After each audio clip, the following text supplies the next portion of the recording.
اللہ۔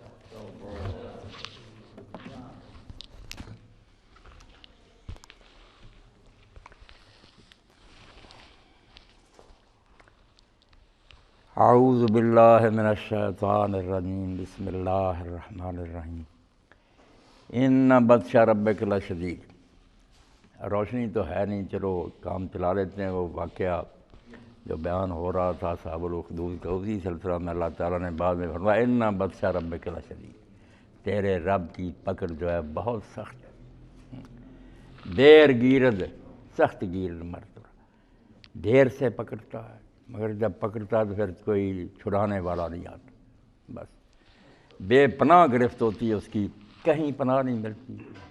جو دوست تھے کہتے تھے کہ تیرے ساتھ مریں گے، وہ قبر کے لیے جگہ دینے پر تیار نہیں ہوتے۔ آپ نے دیکھ لیا شاہ ایران جو پولیس مین تھا اس علاقہ میں امریکہ کا، اور اس کو ایسے انہوں نے اسلحے دیے تھے، فوج تھی، کوئی سمجھتا ہی نہیں تھا کہ وہ کبھی جان چھوڑے گا،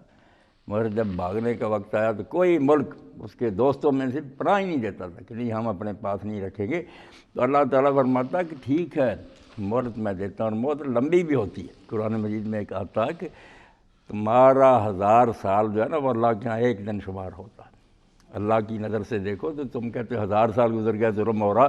اللہ کہتا وَإِنَّ يَوْمًا عِندَ رَبِّكَ كَأَلْفِ سَنَةٍ مِّمَّا تَعُدُّونَ، تم 1000 گنتے ہو سال، اللہ کا وہ بھی ایک دن ہوتا۔ وہ قوموں کو مہلت دیتا ہے کہ وہ اچھائی برائی کا مظاہرہ کر لے، کوئی ان کے دل میں یہ حسرت باقی نہ رہے کہ وقت ملتا تو ہم یار ٹھیک ہی ہو جاتے، دیتا وہ، مگر جب وہ ختم ہو جاتا تو پکڑ بڑی سخت آتی ہے۔ اس دنیا میں جیسے یہ واقعات ہیں کہ لوگ ظلم کرتے رہے، ایسے واقعات میں کہ ایسی سزا ملی کہ لوگ کانوں پر ہاتھ دھرنے لگے کہ توبہ توبہ، اللہ کی گرفت سے ڈرنا چاہیے۔ یہ واقعہ کربلا جو ہے ابھی بھی ہمارے دل توڑ دیتا، ہم سمجھتے اتنا بڑا ظلم، اور یار کوئی بھی نہیں اس وقت بولا، مگر تھوڑے سال بعد ہی بولے لوگ، وہ چونکہ ہم بات وہی ختم کر دیتے ہیں، اس لیے ان کا ظالموں کا انجام سامنے نہیں آتا، ورنہ جو حشر ان کا ہوا نا، نہ آسمان نے ان پر رحم کیا، نہ زمین میں انہیں کہیں جگہ ملی، بہت بری طرح قتل ہوئے، انتہائی سخت سزائیں انہیں ملی۔ پہلے کچھ لوگ اٹھے جنہوں نے امام حسین رضی اللہ تعالیٰ عنہ کو خط لکھے تھے، وہ کوئی بے وفا لوگ نہیں تھے، نہ ناقابل اعتماد تھے۔ امام حسین رضی کو ایسے بچے تو نہیں تھے، نہ نادان تھے کہ وہ یوں ہی چل پڑے تھے ایک جمی جماعی حکومت کے خلاف، جس کے بارے میں جانتے تھے کہ اس شخص کا وارث 20 سال حکومت کر گیا اور شکنجہ کس دیا تھا اس نے، ملک عزوز تھا، جو بولا سر کٹ گیا، کون میری مدد کرے گا؟ یہ ساری باتیں ان پر واضح تھیں، اور جو بلانے والے تھے ان کو بھی جانتے تھے، خود کوفہ میں رہے تھے، ان کے والد وہاں حکومت حضرت علی رضی کا، جانتے تھے کہ یہ لوگ کون ہے، قبیلوں کے سردار ہیں، وفادار ہیں یا نہیں۔ اب ان میں سے جس آدمی نے یہ سارا کام اٹھایا، یہ کبھی نامراد جو یزیدی لوگ ہیں اس کا ذکر نہیں کرتے۔ امام حسین نے اختلاف کیا، بھائی یہ جلیل القدر آدمی بوڑھا جس نے یہ ساری تحریک برپا کی، سلیمان ابن سرد رضی اللہ تعالیٰ نے ان کا نام لیا کبھی؟ کہ خط اس نے لکھے، اپنے گھر میں اجلاس بلایا کہ 20 سال ہم نے اس طاغوت کی حکومت دیکھی، اب جاتے وقت ہم پر یہ ظالم مسلط کر گیا، ہاں تو شکر ہے کہ ہم معاویہ کی زندگی میں بھی امام حسین رضی سے ملتے رہے تھے، مگر وہ عذر کرتے تھے کہ میرے بھائی نے ایک صلح کر لی ہے، میں اس کو نبھاؤں گا، اگر بعد میں بھی اس نے امت کو نہ چھوڑا تو میں پھر جو مناسب کر، یہ وعدہ امام حسین پہلے ہی کرتے رہتے، یہ لوگ وفد بن کر آتے۔ تو اب انہوں نے جب سنا کہ حضرت امام حسین رضی اللہ نے بیعت سے انکار کر دیا کہ یار وہ وقت تو گزر گیا، میرے بھائی کا عہد تھا میں نے نبھا دیا، اب یہ کوئی بات ہے کہ ساری امت کو چھوڑ کر اتنے بڑے بڑے اصحاب موجود ہیں، یہ چھوکرا جو حضرت عثمان رضی کے زمانے میں پیدا اس نالائق کو مسلط کر دیا ہم پر، مکہ چلے گئے، یہ خبر کوفہ بھی پہنچی۔ تو حضرت سلیمان ابن سرد خدائی رضی اللہ تعالیٰ نے، بہت حدیثیں بخاری شریف تک میں، بلایا اجلاس، لوگوں نے ساتھ دیا کہ بالکل ٹھیک، ہم تو پہلے ہی منتظر تھے کہ یہ کوئی حکومت ہے اسلامی، خط لکھے۔ تو ہوا یہ کہ جب ان لوگوں بیچاروں نے خط لکھے، امام حسین رضی اللہ گئے، تو اب جو یزید کے حامی لوگ تھے انہوں نے وہاں جو گورنر تھے حضرت نعمان ابن بشیر رضی ان سے کہا کہ یہ تحریک زور پکڑ رہی ہے، مسلم ابن عقیل آئے ہوئے ہیں، بیعت کے لوگ کر سختی کر۔ اس نے کہا یار کس بات پر میں سختی کروں، جب تک وہ کوئی مسئلہ نہیں پیدا کرتے لا اینڈ آرڈر کا، خیال ہے ان کا کہ ہم نہیں اس حکومت میں، اس پر میں کیا سزا دوں۔ تو انہوں نے پھر یزید کو خط لکھ دیا، اس کے حامیوں نے، اس نے حضرت نعمان کو معطل کر کے پھر اس شخص کو بھیجا جو قصاب تھا، ظالم، جس کے ظلموں سے آج تک اسلام کی تاریخ روتی، 20 سال سے بھی کم عمر کا تھا، عبید اللہ ابن زیاد حرامی کو بھیج دیا۔ اب یہ شہر میں داخل ہوا تو اتنی جرت نہیں تھی کہ ننگا شہر میں آئے، کوفہ سارا امام حسین کے ساتھ تھا، چند لوگ حکومت کے حامی بھی، منہ چھپا کر امام حسین کا حلیہ پیر بنا کر حجازیوں والا رات کے وقت شہر میں داخل ہوا، نقاب ڈالا ہوا تھا۔ اب لوگ بیچارے منتظر تھے امام حسین کے، سارے جا کر پاؤں چومنے لگے، ہاتھ چومنے لگے، السلام علیکم یا ابن رسول اللہ۔ یہ خاموش رہا، ظالم بڑا مکار تھا۔ جب گورنر ہاؤس میں داخل ہو گیا اور لوگ شہر کے بڑے بڑے سردار ساتھ تھے، دروازہ بند کر لیا اور کہا بس تم یرغمال ہو، میں ہوں ابن زیاد۔ جانتے تھے پہلے یہاں رہ گیا کہ کس طرح لوگوں کے ہاتھ پاؤں کاٹے اور ان کو درختوں پر لٹکایا تھا۔ سارا کوفہ لرز گیا۔ اس نے کہا چھتوں پر چڑھ کر کہو کہ ساتھ چھوڑ دو مسلم کا، ورنہ تم سب کو تبھی میں یہاں قتل کر دوں گا اور تمہارے قبیلے جو ہے نا وہ بھی کولو میں سے گزار دوں گا۔ دنیا ڈر گئی، بیچارے بے بس ہو گئے۔ مختار حامی تھا، وہ بھی بیچارہ قید میں ڈال دیا گیا۔ تو لوگ بے بس ہو کر کے کرفیو لگ گیا، اس محلہ سے دوسرے محلہ میں جاتا دیکھو گولی مار دو، خاموش ہو گئے لوگ، کیا کر حالات نہیں لوگ سوچتے الکوفی لا یوفی بنا رکھا۔ اب جب وہ حالات ختم ہوئے، ظلم ہو گیا، تو بعد میں پھر انہی حضرت سلیمان بن سرد رضی اللہ عنہ نے لوگوں کو بلایا۔ انہوں نے کہا بھائی ہم نے خط لکھا تھا، ہمارے بلائے پر وہ آئے، ٹھیک ہے حالات دوسرا رخ اختیار کر گئے، ابن زیاد نے شہر پر قابو پا لیا، مگر الزام تو ہم پر آ گیا نا کہ کوفہ والوں نے امام حسین کو بلایا۔ اب تم اگر اس داغ کو دھونا چاہتے ہو تو یہاں بیعت کرو، حلف اٹھاؤ کہ ہم یا بدلہ لیں گے خون کا یا جانیں دے دیں گے۔ تو یہ پھر توابون کی تحریک اٹھی، کئی ہزار آدمیوں نے وہاں اقرار کیا۔ ذہن مقرر ہو گیا کہ فلاں دن پھر نکلیں گے۔ جب دن آیا 16,000 میں سے 4,000 آدمی نکلے۔ لوگ ساتھ نہیں نہ دیتے، وقت پر ڈر جاتے ہیں۔ تو یہ 4,000 آدمی پھر کربلا محلہ گیا۔ وہ رات انہوں نے امام حسین رضی کی قبر پر گزاری، روتے رہے، اور اتنا کبھی لوگوں کو روتے نہیں دیکھا گیا۔ شرمسار سے کہ بے شک ہم مجبور ہو کر دیے گئے، مگر یہ ڈبہ تو ہم پر بہت بڑا آیا کہ ابن رسول ہمارے پاس قتل کر دیا گیا اور ہم گھروں میں بیٹھے رہے۔ تو 4,000 کو لے کر پھر یہ حضرت سلیمان بن سرد روانہ ہو گئے شام کی طرف۔ ادھر ابن زیاد کا لشکر آ گیا، مقابلہ ہوا، یہ بیچارے مارے گئے۔ جس طرح انہوں نے جانیں دی نا، وہ ایک ایک کی شہادت پڑھنے کے لائق، کس طرح وہ میدان میں جاتے تھے اور علانیہ کہتے تھے کہ ہم نے تو اپنی جانیں اللہ کے لیے بیچ دی ہیں، ہم کو واپس نہیں جانا چاہتے، فتح نہیں پائیں گے، شہید ہو جائیں گے۔ مختار جو تھا ان دنوں میں یہ قید میں تھا، اس نے پیغام بھی بھیجا کہ سلیمان آپ لوگ نیک ہیں، یہ ہیں حرامی، آپ ان سے نہیں نبٹ سکتے، صبر کریں، مجھے نکلنے دیں، موقع ملا میں بدلہ لوں گا، میرے ہاتھ سے یہ ظالم ختم۔ مگر حضرت سلیمان نے کہا پتہ نہیں یار تیرے بھی کیا سیاسی عزائم ہیں، تم لوگ اپنے اپنے الو سیدھے کرتے ہو، ہم تو اپنی ندامت کی وجہ سے نکل رہے ہیں کہ ہم مدد کیوں نہیں کر سکے، ہمیں تیرے سیاسی منصوبوں سے کوئی نہیں۔ جب شہید ہو گئے، اسے خبر ملی، پھر بھی اس نے خیر افسوس کا پیغام باقی جو بچ گئے تھے ان کو بھیجا۔ اب اللہ کو جو منظور ہوتا اس کو کوئی روک نہیں سکتا، بے شک یہ باڈی گارڈ رکھ لیں اور سکیمیں بنا لیں، اس راستے روک لیں، مگر اللہ تعالیٰ وہیں سے کوئی راستہ نکال لیتا ہے ان کو سزا دینے کا۔ اب مختار کو عبید اللہ ابن زیاد نے بعد میں قید خانے سے منگوا لیا اور جلاد کو تیار کر دیا کہ مختار کا سر اڑا دو۔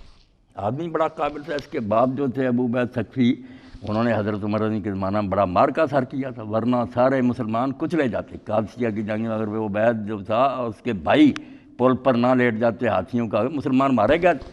عبید وہ جسر کا واقعہ ہے، اور بہن اس کی مختار کی صفیہ حضرت عبداللہ بن عمر رضی کے گھر تھی۔ اللہ تعالیٰ اپنی تقدیر کے لیے راستے بنا لیتا۔ جب وہ مختار کو قتل کرنے کے لیے تیار ہوا عبید اللہ،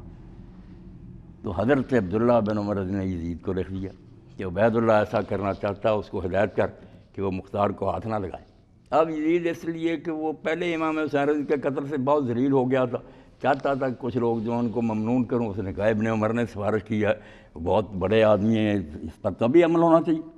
اس نے کرندہ دوڑا دیا کہ فوراً کوفہ پہنچ اور اس کو اس حرکت سے روک دیا۔ اللہ کا کرنا کہ جلاد اس وقت تلوار لیے کھڑا تھا، رین وقت پر اس نے پروانہ آ کر ایسے عبید اللہ کے حوالے کر دیا۔ تو اس نے کہا بھائی اب میں مجبور ہو گیا ہوں، میں کوئی اس کو قتل نہیں کر سکتا، مگر 3 دن کے بعد میں تجھے شہر میں نہیں دیکھنا چاہتا، نکل جا یہاں۔ بس اتنی رعایت میں کر سکتا ہوں۔ اب یہ اس کے لیے بڑی مفید ثابت ہوئی۔ مختار وہاں سے نکلا، بڑا لیکچرار تھا، خطیب تھا، جس شہر بستی سے گزرا یا لسارات الحسین، وہ چیختا گیا کہ لوگوں حسین کا بدلہ تم نے لیا ہی نہیں اور کلمہ کو بنے بیٹھے ہو۔ ہر بستی میں آگ لگا دی۔ مکہ چلا گیا، وہاں عبداللہ بن زبیر پہلے ہی یزیدی حکومت کے خلاف تھے، ان سے مل گیا، ان کے ساتھ رہا، پھر موقع پا کر واپس کوفہ کی طرف آیا اور اس پر پھر اس نے قبضہ کر لیا۔ اللہ نے اس کی مدد کی۔ یہ عبید اللہ ابن زیاد پھر عورت کا لباس پہن کر رات کو بھاگا، شہر سے جان بچا کر بھاگا، سارے شہر پر مختار کا قبضہ ہو گیا۔ اس نے پھر اپنی حکومت قائم کر لی اور وہاں قاضی بٹھا دیے، شریعت کے مطابق فیصلے۔ اور ایک دن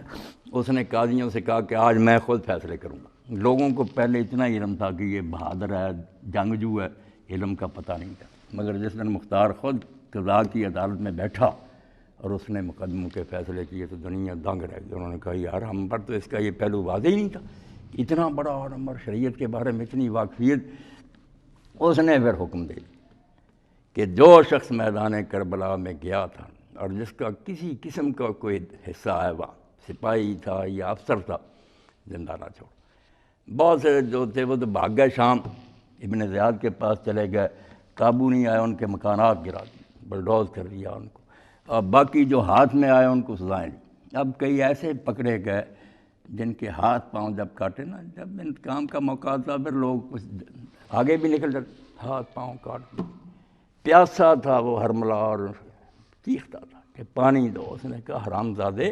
جب حسین رضی اللہ عنہ جنت کی ایک چڑیا چھوٹے سے بچے کو لے کر میدان میں گیا تھا اور پانی مانگا تھا، تو خبیث تو ہی تھا جس نے کہا کہ لشکر میں کوئی بددلی نہ پھیل جائے، بچے کو دیکھ کر تیر مارا اور امام حسین کے بازو کو بھی اس نے چھیددار بچے کے گلے میں سے پار ہو گیا، اور امام نے آسمان کی طرف اٹھا کر کہا کہ اللہ اگر تو یہی پسند کرتا ہے اپنے رسول کی آل کے ساتھ تو ہم خوش ہیں،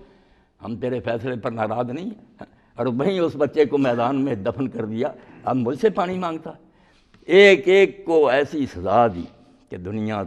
کانوں پر ہاتھ رکھتی کہ واقعی اللہ کی گرفت بڑی سخت۔ جب وہ پکڑنے پر کہیں ان کو چھپنے کے لیے جگہ نہیں گئی۔ اب عمر بن سعد جو کمانڈر تھا میدان کربلا میں ابن زیاد کی طرف سے گیا، وہ اس کا بچہ جو تھا حفص، وہ آتا تھا مختار کے پاس بیٹھتا تھا، باپ جو تھا یہ گھر میں بیٹھ گیا، تو کسی نے جا کر یہ بات امام حسین رضی کے دوسری ماں سے جو بھائی تھے نا محمد بن حنفیہ، اس سے بھی کئی مکہ کہ مختار نے نعرہ تو آپ لوگوں کے انتقام کا لگایا تھا، مگر ہم دیکھتے ہیں کہ وہ ظالم جو تھا عمر بن سعد اس کا بیٹا تو اس کے ساتھ بیٹھتا، اور باقی لوگوں کو قتل کیا، عمر بن سعد کو ابھی کچھ نہیں اس نے کہا۔ تو امام محمد بن حنفیہ نے صرف غم کے لہجے میں یہ کہا کہ اچھا ہمارے نام پر اگر لوگ دھوکہ کرتے ہیں تو خدا ان سے بھی نپٹے گا۔ یہ بات جب کسی نے مختار سے جا کر کہی تو وہ لرز گیا۔ اس نے اس سے پوچھا حافظ سے جو عمر بن سعد کا لڑکا، تیرا باپ کہاں ہے؟ اس نے کہا وہ خانہ نشین ہو گیا، سیاست سے دستبردار ہو گیا۔ تو اس نے کہا الو کے پٹھے، جب دستبرداری کا موقع تھا کہ گورنری رائے کی دی تھی، گورنری کا پروانہ لکھ دیا تھا عبید اللہ ابن زیاد نے، اور یہ کہا تیرا امتحان ہے یا امام حسین رضی کو قتل کر، ورنہ اگر تو یہ مہم سر انجام نہیں دے گا تیری گورنری منسوخ ہے۔ تو اس دن اس نے اس لالچ میں حالانکہ ایک رات کی مہلت بھی لی، کیونکہ دل میں تو سارے سمجھتے تھے کہ ظلم عظیم ہو رہا۔ اب عمر بن سعد نے بھی کہا کہ اچھا بہتر تو امیر کسی اور کو بھیج دی، میں حضور کے ماموں کا بیٹا ہوں، اللہ کے رسول کے ماموں کے ساتھ کا میری قرابت ہے، یہ دین تو گزارا عرب کے رسم اور رواج کے خلاف ہے کہ کوئی قریبی جا کے اپنے قریبیوں کو مارے، مگر ابن زیاد نہیں مانا کہ تیری وفاداری کے امتحان ہی یہی ہے کہ تو حکومت کا ساتھ دیتا ہے، تو رات کی مہلت لے لی۔ اب جب گھر والوں کو بلایا، یہ دنیا نامراد عبرت کی جا ہے، تماشا نہیں ہے، گھر والوں کو بلایا، سب نے کہا کہ عمر لعنت بھیج ایسی گورنری پر، ایسا جرم کہ قتل کرنا، اور وہ بھی رسولہ کے بچے کو،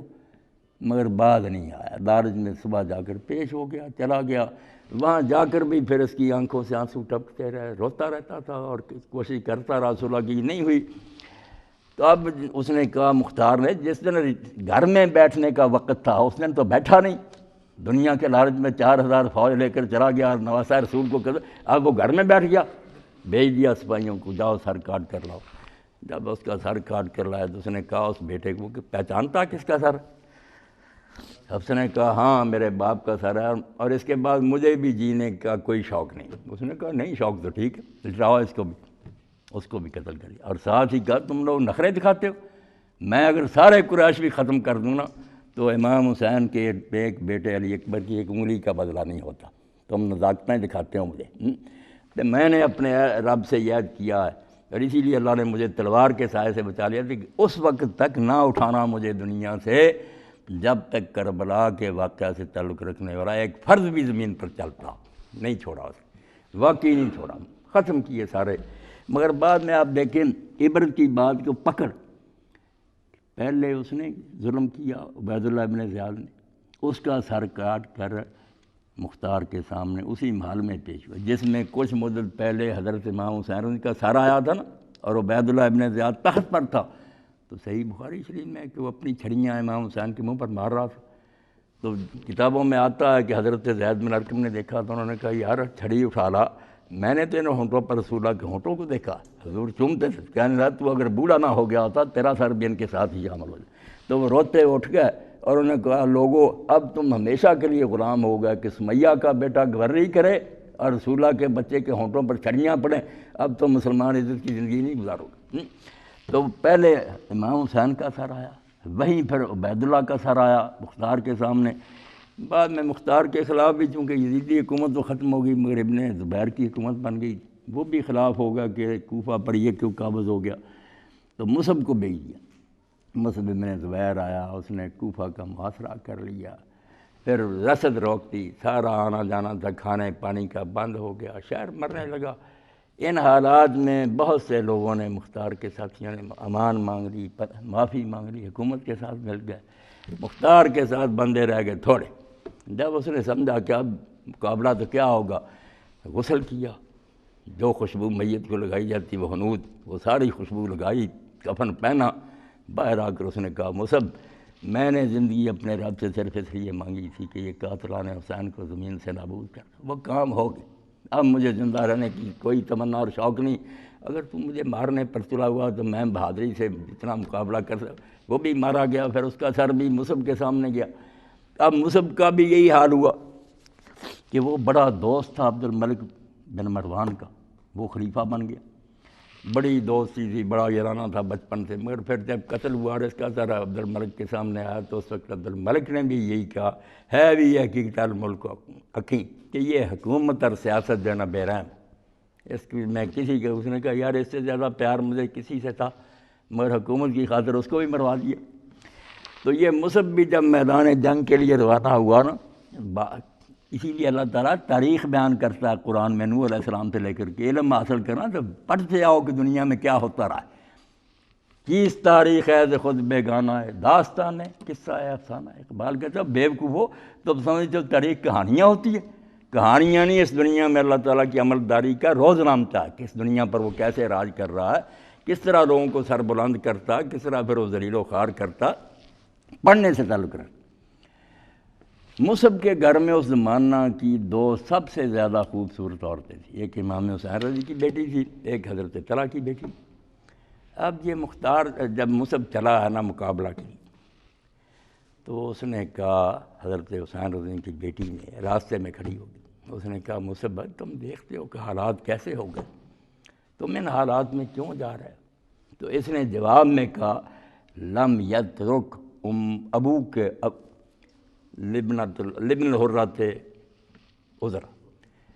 کہنا تیرے باپ نے کسی شریف زادے کے لیے کوئی بہانہ نہیں چھوڑا، حالات تو نظر آ رہے ہیں مگر تو اپنے باپ کی طرف دیکھ، تیرا باپ جب نکلا تھا اور جس حال میں میدان میں گیا جس طرح شہید ہوا، اس کے بعد کسی حلال زادے کے پاس کوئی بہانہ ہے کہ حالات خراب ہے اس لیے بات نہیں بن سکتی، تم سے زیادہ مجھے کون پیاری ہو دونوں سے، مگر اس وقت یہی ہے کہ میں جنگ میں جاؤں، مارا گیا۔ اب جب عبد الملک کو پتہ چلا کہ یہ محل جو ہے کوفہ کا، یہاں امام حسین کا سر آیا، پھر عبید اللہ کا آیا، بعد میں مختار کا آیا، پھر مصعب کا آیا، تو یہ تو محل ایسا ہی، اس نے پھر وہ محل جو تھا نا گروا دیا، اس کو ختم کر دیا کہ شامت میرے ہی پہ آنے والی۔ تو اللہ تعالیٰ اس لیے کہتا ہے کہ اِنَّا بَطْشَ رَبِّكَ لَشَدِيدٌ، تیرے رب کی پکڑ بڑی سخت ہے، کوئی نہیں اس کو